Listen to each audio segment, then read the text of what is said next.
can put off your life. Please sit.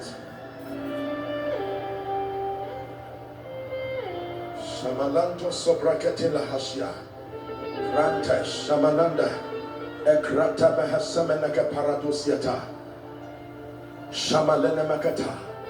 Drabina hasubanda kapriashata. I hear for someone, oppression will not arise again. Oppression will not arise again.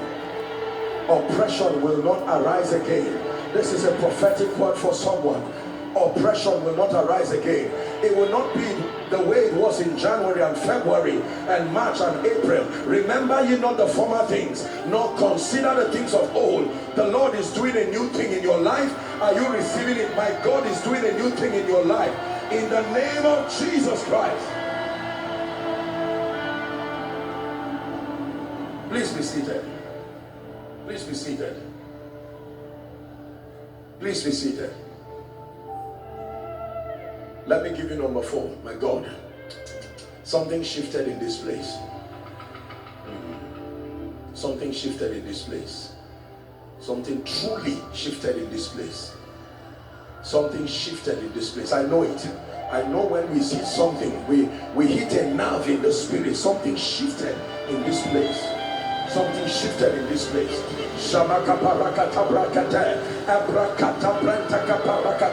Something shifted in this place. I'm telling you, something shifted in this place. You will see it in your family. You will see it after today, that something has shifted in this place. I hear in my spirit, after 4 months, then comes the harvest. After 4 months, some of you, this is your 4th month in the spirit. After 4 months, then comes the harvest. You have sown in tears. You have sown in tears. Now reap in joy. You have sown in tears. Now reap in joy. You have sown in tears. Now reap in joy.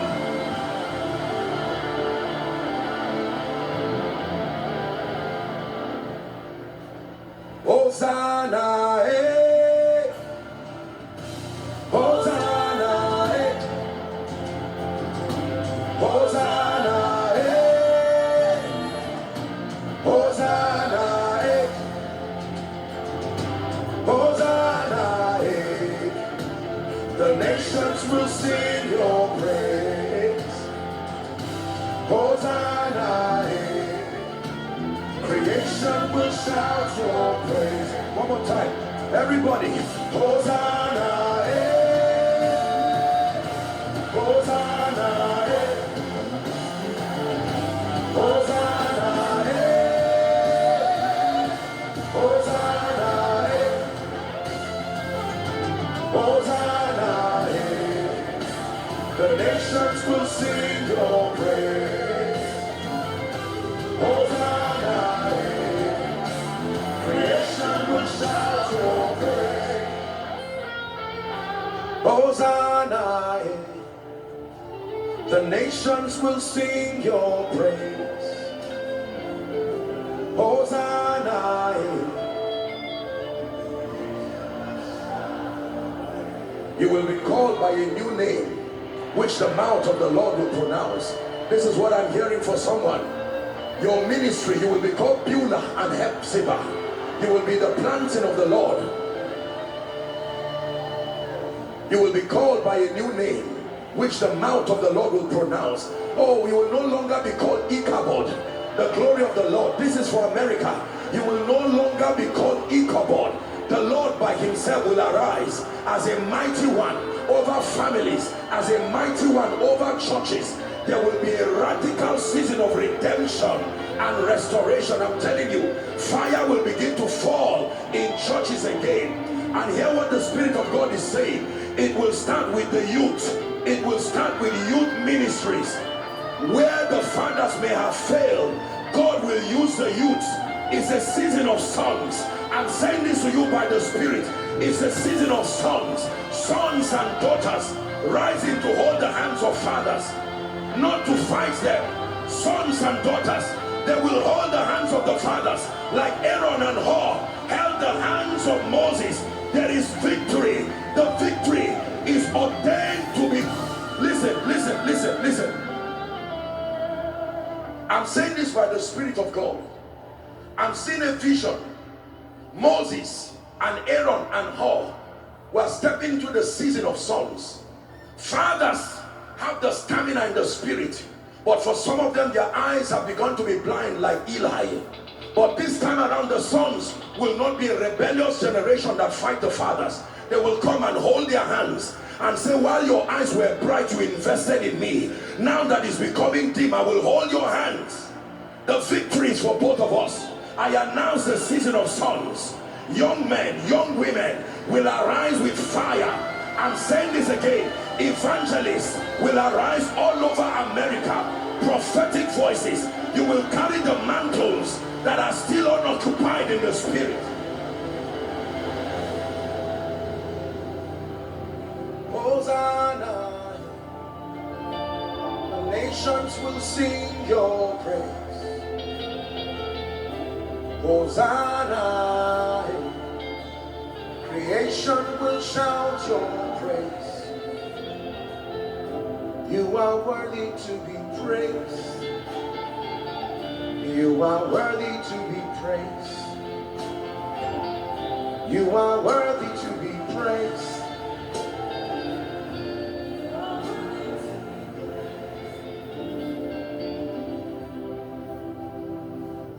And I was shown a vision.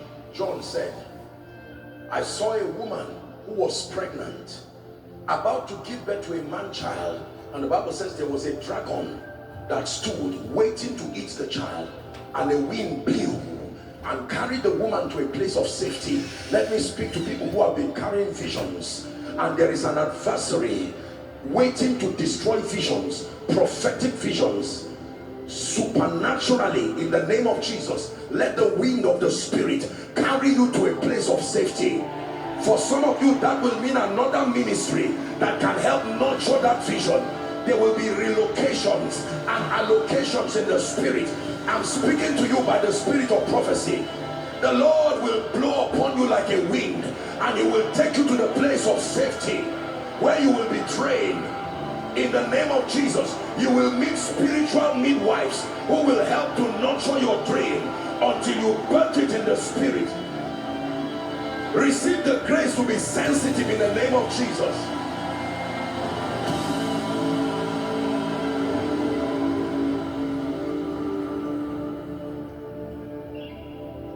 One more scripture, Revelation chapter 3, 7 and 8. The Lord is placing this in my heart. Revelation chapter 3. To the angel of the church in Philadelphia write, this thing saith he that is holy, and he that is true, he that hath the key of David, the one that openeth and no man shutteth, and shutteth and no man openeth. Here's the message. I know your works. Behold, I have set before you an open door, and no man can shut it. And this is why. He said, for thou hast little strength, and yet in spite of, you don't have a lot of finances, but I've seen how you have used it for my glory. You don't have a lot of influence, but I've seen how you have used it for my glory. It's a season of reward for faithful men in the Spirit. I'm telling you by this scripture, you have little strength, yet you have kept my word. Your influence is not much. The membership is not much. Not many people know you, and yet you have been faithful. In the name of Jesus, I decree and declare, let this be the season of rewards. For preachers, rewards. For families, rewards. For intercessors, rewards. For those who have prayed in the silence. In the name of Jesus Christ, the God who has seen you in the secret, may He reward you openly. Openly. Openly. Please sit. Let's find somewhere to tie up. Pastor Nat will soon be connecting. My God, something shifted in this place. Let me give you number 4. The fourth key to the restoration of the glory of God upon the church in America. Number 1 has to do with repentance and brokenness. Number 2 has to do with the rise and the reordering of the prayer altar, personally, corporately, territorially. The rise of watchmen and intercessors. Number 3, the rise of consecrated men and women of God, well-rounded, with spiritual depth, with character, with grace. Number 4, the 4th key to the restoration of the glory of God in America is the emergence of teaching priests. The emergence of teaching priests who reflect, listen, doctrinal accuracy, depth of spiritual understanding, broadness of thought, clarity in communication, and balance. The emergence of teaching priests, those who are saddled with the responsibility of handling the ministry of the word. Teaching priests who reflect 1, doctrinal accuracy. Number 2, depth of spiritual understanding. Number 3, broadness of thought. Number 4, clarity in communication. The capacity to communicate the mysteries of the kingdom in a way that is unambiguous. And finally, balance. He said, come and I will show you the Lamb's wife. And he showed me a city that was equal in length, equal in breadth. That was the Lamb's wife. No imbalance, no exaggeration of truth. Everything within the coordinates and the boundary of its relevance. Listen, please. The teaching priests represent those who have learned by grace and through mentorship how to train and build believers into a state of maturity, of stature, and of kingdom relevance. The Bible calls them wise master builders. 1 Corinthians chapter 3 and verse 10. Paul called himself a wise master builder. The teaching ministry I wrote here must prioritize discipleship. Please, everybody listen. The teaching ministry in America must prioritize discipleship and the maturity of believers, not just church attendance. Church attendance is wonderful, but we must begin to focus on quality, not just numbers. Numbers are important, but we must produce richness, quality in the texture of believers that come out from our pulpits. There must be an emphasis on discipleship, not just church attendance. Perhaps I should define for you what discipleship is very quickly. Discipleship is the intentional and structural mentorship or mentoring of believers so that they progressively attain unto spiritual maturity and stature in experience. Long read, but I'll take it again. Discipleship is the intentional and structured mentoring of believers so that they progressively attain unto spiritual maturity and stature in experience, reflecting the life, the values, the victories, and the glory of God as seen in Jesus Christ. That's discipleship. Discipleship is also building the culture of the kingdom in men.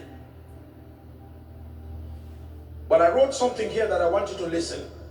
Of greater importance and urgent attention is the need to vet and edit the kinds and the quality of sermons and spiritual information that come from our pulpit.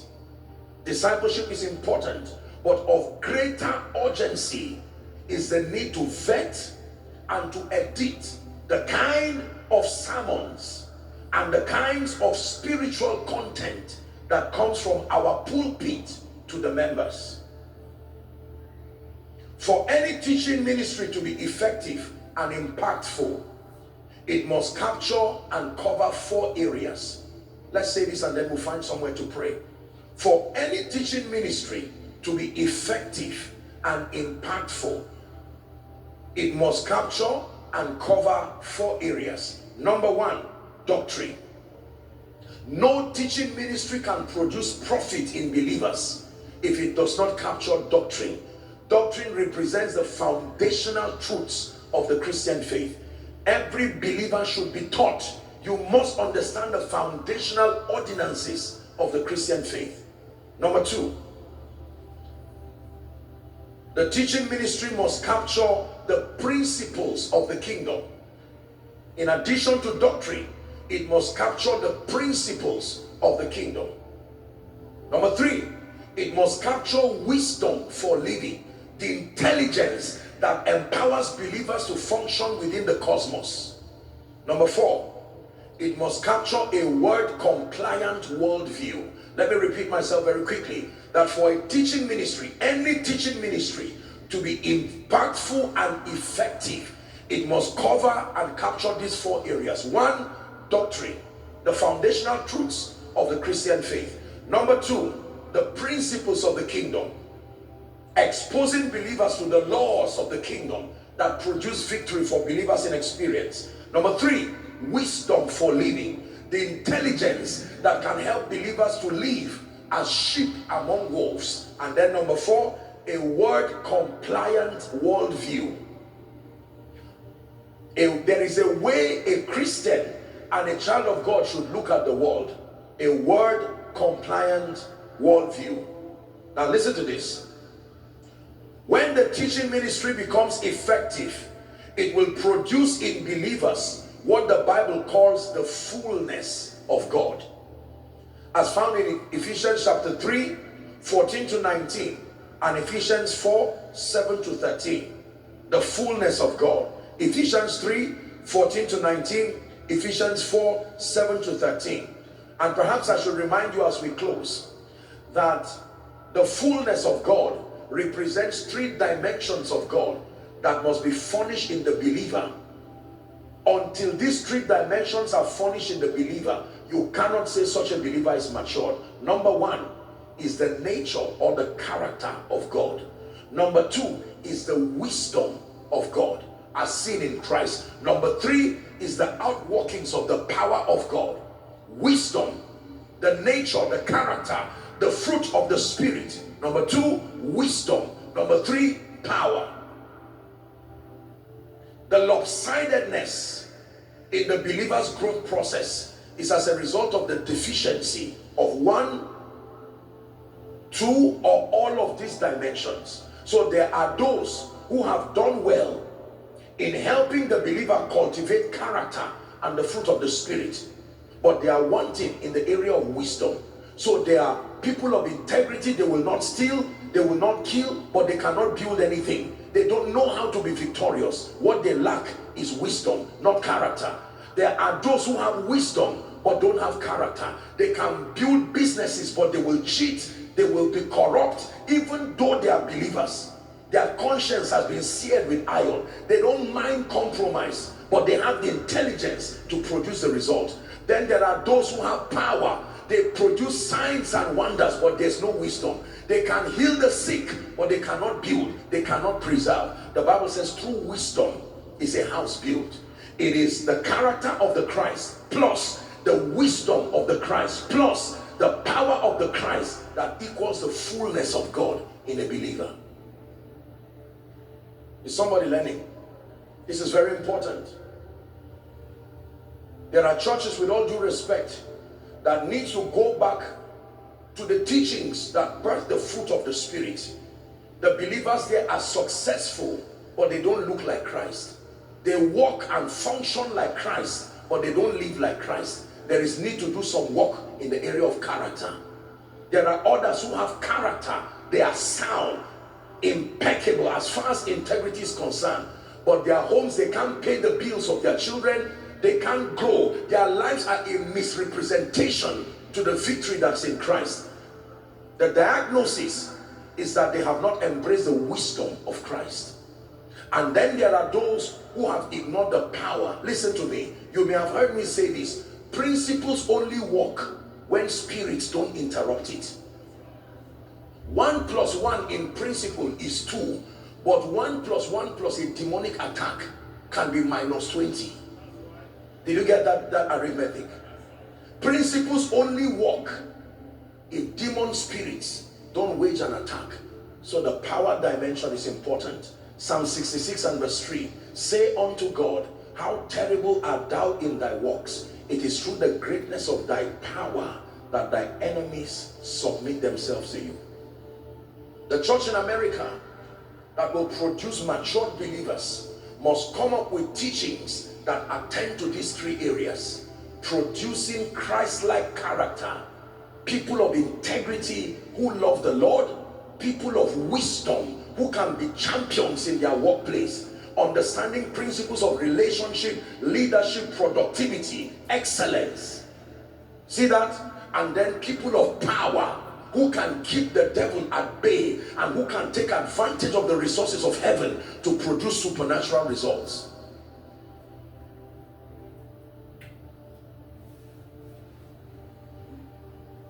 Believers must yield themselves to the Holy Spirit. They must yield themselves to the Word of God, and they must yield themselves to structured mentorship, so that they are transformed, listen to this, from mere church members and nominal Christians into apostolic Christians. I'll say that carefully. That believers in America and across the body of Christ must yield themselves to, number one, the ministry of the Holy Spirit; number two, the Word of God; number three, structured mentorship, so that they are transformed from mere members and nominal Christians into a kind of believer that the Bible calls a witness or an apostolic Christian. And there are four parameters at least that define an apostolic Christian. Number one, unconditional passion for God. A passion for God that does not depend on whether things happen well or not. Number two, a high level of spiritual understanding and intelligence. Number three, a clear vision of God's end time agenda. You cannot be called an apostolic Christian if you do not understand God's end time program, that He desires that all men be saved and that they come unto the knowledge of the truth. A true apostolic Christian, in addition to passion for God and high-level spiritual intelligence, must receive sufficient education as to God's program and what He's doing on earth. And let me tell you without missing words, God's program is very simple. The enthroning of Christ in the hearts of men, and then institutionalizing the value system of the kingdom across every strata of human activities. That's it. To enthrone Christ in the hearts of men, and then to sell the culture of the kingdom so that it permeates every strata of kingdom, of society. And every one of us has a role. You may call it a job, you may call it a business, but in the spirit, you are only wearing, will I say, a mask or wearing a garment. But who you really are is an apostolic Christian. Physically, we call you an engineer, we call you a doctor, we call you a nurse, but in the spirit, you are a witness. You are an apostolic Christian, sent to the hospital, sent to the bank. Are we together now?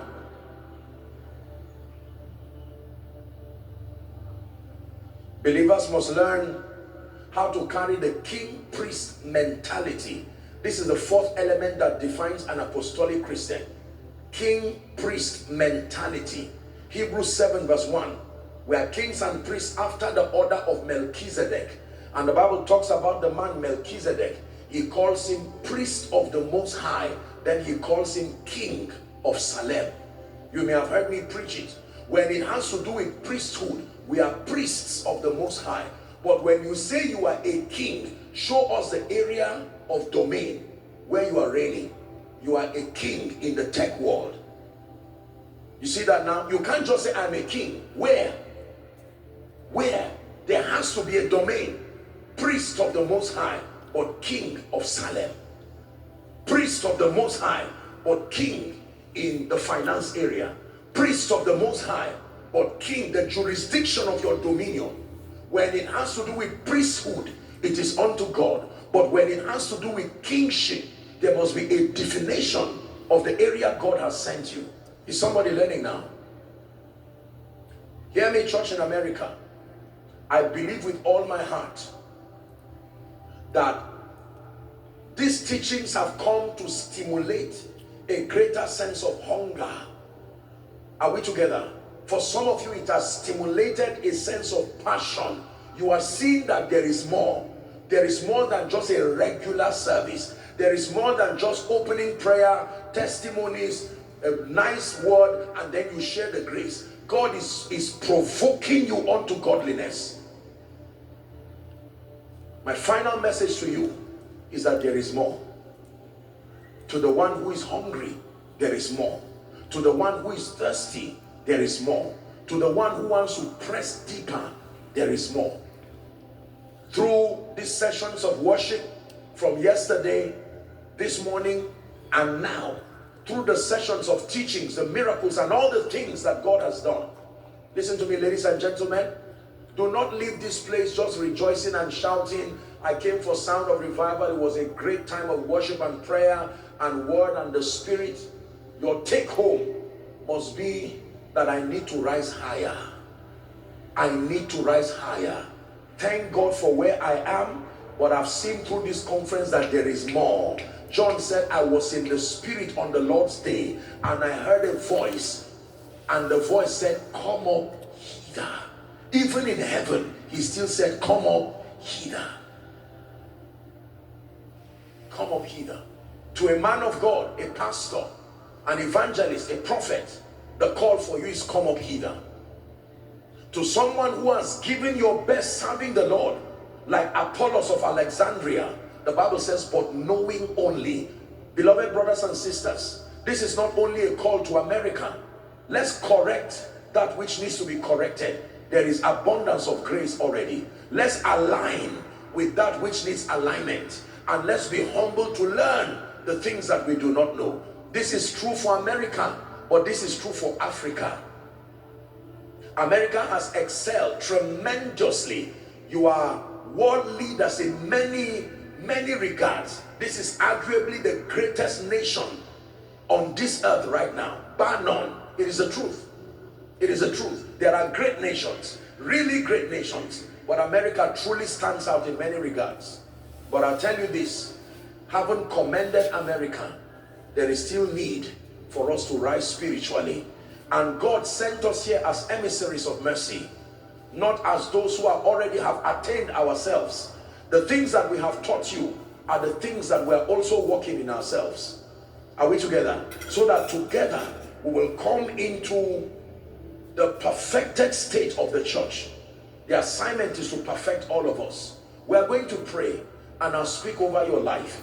10 o'clock on the dot, we'll be wrapping up, and Hallelujah Challenge, Pastor Nat is at the other side already for those of you who are connected across the globe. We are going to end Sound of Revival with prophetic praise. Praise with understanding. The kind of Jericho destroying praise. We are announcing to the spirits over America that the old has gone and that the new has come. Can we arise to pray? Please, everybody, rise up on your feet. Begin to thank God for everything you have heard from yesterday up until this morning and now. Thank God for the awesome time of worship. Thank God for the ministry of the Spirit. Please go ahead. Make that quick and let it be from your heart.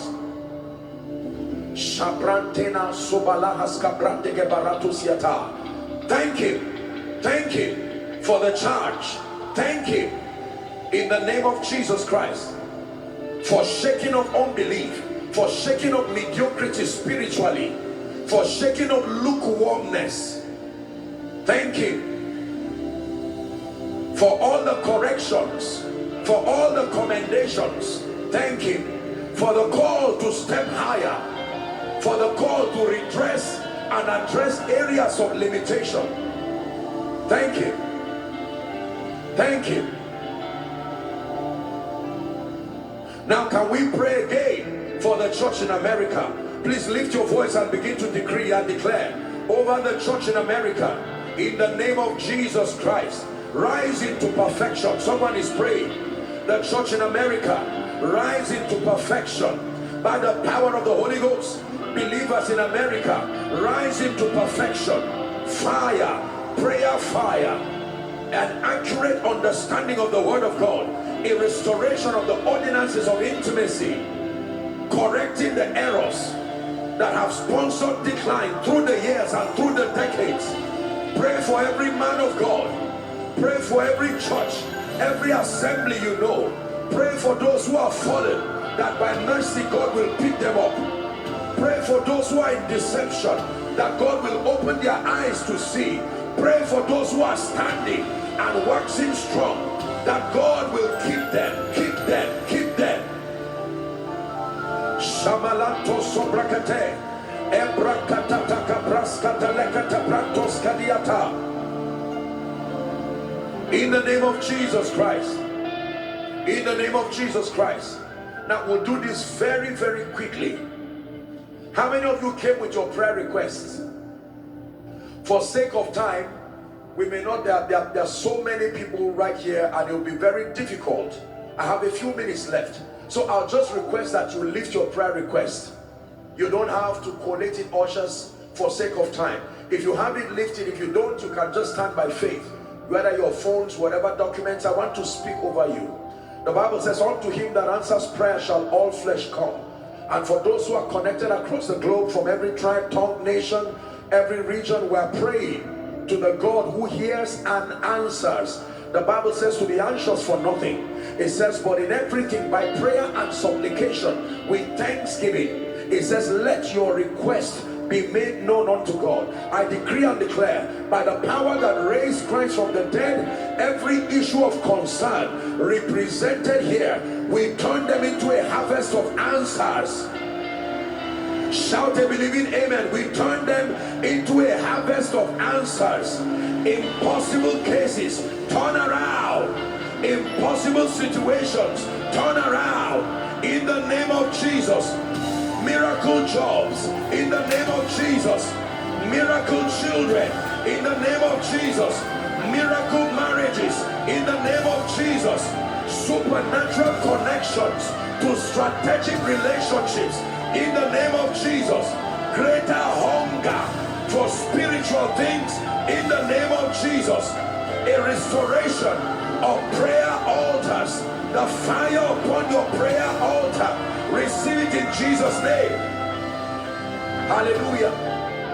Now I decree and declare to everyone who's lifting up something representing pain, expectations, confusions, frustrations, by the power that raised Christ from the dead, and in the name of Jesus, I decree and declare answers to these prayers, answers to these prayers, answers to these prayers, in the name of Jesus.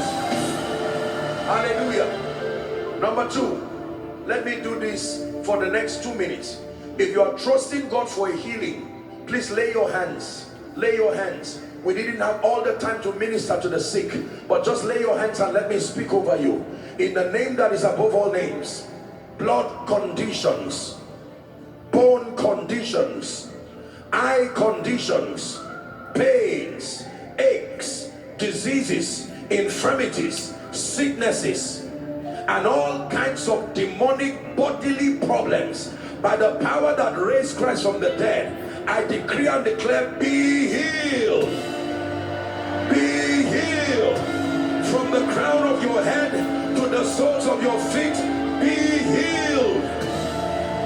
In the name of Jesus, a restoration of everything that's lost. I command damaged organs to be creatively restored. Damaged organs to be creatively restored. In the name of Jesus. We pray for our children. All our children who have any kind of medical problem, autism, and all kinds of sicknesses, in the name of Jesus. May the power of God rest upon them right now. Right now, rest upon them. We curse cancer in the name of Jesus Christ. We curse all kinds of growths. Listen, those of you who are trusting God for the fruit of the womb, I decree and declare, in the name of Jesus, by sound of revival 2027, you return rejoicing with your children. You return rejoicing with your children. Hallelujah. I will make the declarations now. Then we'll hear the testimonies in the course of the week. All of you who are trusting God for supernatural turnarounds, as far as your papers, your jobs, I decree and declare supernatural congratulatory messages. Oh yes, I decree and declare emails saying congratulations for your papers, for your job, for court cases. In the name of Jesus, I release that grace like it happened in Liverpool, like it happened in Canada. We decree over America, let it there be a witness of the power of God. Extraordinary results in the area of your job, the area of your business, your housing, court cases, in the name of Jesus.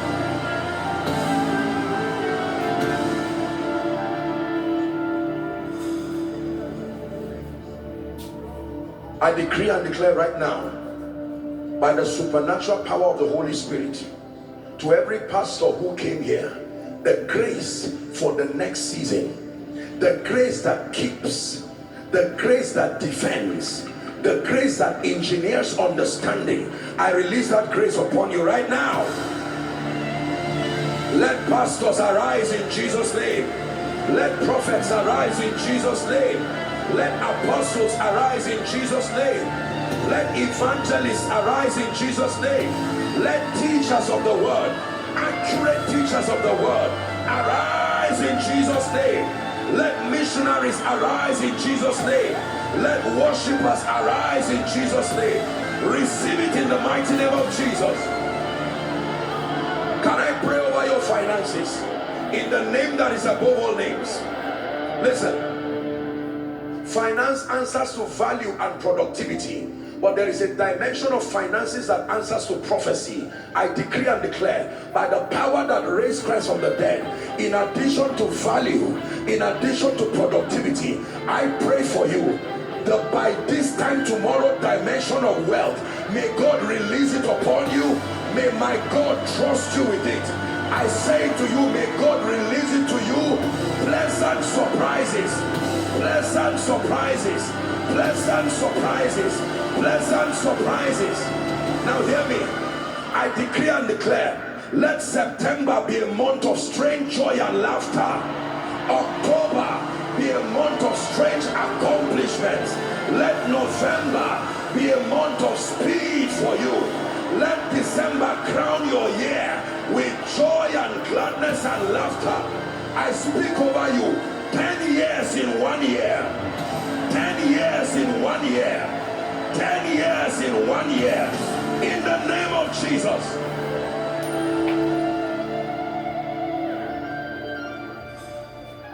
Give Jesus a big hand clap. Hallelujah. Please all stand. All stand if you are able to. Hallelujah.